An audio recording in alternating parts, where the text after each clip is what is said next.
आणि आज आपल्या आंब्याच्या झाडाचा पहिला पिकलेला आंबा खाली पडला होता, म्हणजेच आज आपला आंबा डायरेक्ट शाकी लागला होता आणि एकदम खतरनाकरीत्या त्याला खाऊन बी टाकला. तसं तर रानामध्ये आपल्याला काही जास्त काम नसतं, कारण अजून आपली पपई छोटी आहे. पण आपल्याला श्रीरामपूरला थोडं किरकोळ काम होतं, म्हणून डायरेक्ट ॲरोनिका बेबीला घेतलं आणि श्रीरामपूरच्या दिशेने निघलो. काम करता करता डायरेक्ट संध्याकाळ झाली होती. पण हा श्रीरामपूरचे हनुमान मंदिर एकदम भारी सजलेलं आहे बरं का. जत्रेला जायचं आज काही कारण नव्हतं, पण आपले 2 मित्र गंगापूरवरून आणले होते. त्यांना म्हणलं डायरेक्ट चला तुम्हाला जत्रा फिरून आणतो. डायरेक्ट अचानक भयानक मग जत्रेमध्ये एंट्री मारली. जसं जत्रेमध्ये जात नाही ना, डायरेक्ट चिमुकले बिमुकले सगळे फॅन लोक आपल्याला भेटायला चालू झाले होते. आणि जेव्हा मी लहान होतो ना, तेव्हा साबणीच्या पाण्यासंग हे कुटाने करीत होतो. तुम्ही केले का नाही हे कुटाने मला कमेंट करून सांगा. आणि त्याच्यानंतर मग आपल्या जवळच्या गावाचे फॅन लोक भेटले, त्यांच्यासोबत फोटो वगैरे काढले. आणि ह्या चिंचा इथं चक्क रामरुमीमध्ये विकायला आल्या होत्या. त्यांना म्हणलं आपल्या रानामधून गोणीभर घेऊन जा.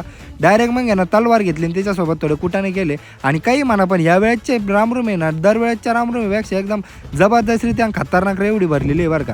मग अचानक भयानक सगळे रामरुमी फिरत होतो, फॅन लोक भेटत होते, चांगले फोटो वगैरे काढले. आणि मग अचानक भयानक आपण तथ्य ग्राउंडवर येऊन प्रकट झालो. आणि सगळ्यात खरी मजा आहे ना तथ्य ग्राउंडवरच येते, कारण सगळ्यात भारी पाळणे वगैरे इथंच असते. त्याच्यानंतर तुम्हाला उन्हादानाचे एवढे भारी भारी व्लॉग बघायचे असेल तर मुकुल साबळेला फॉलो करून टाका.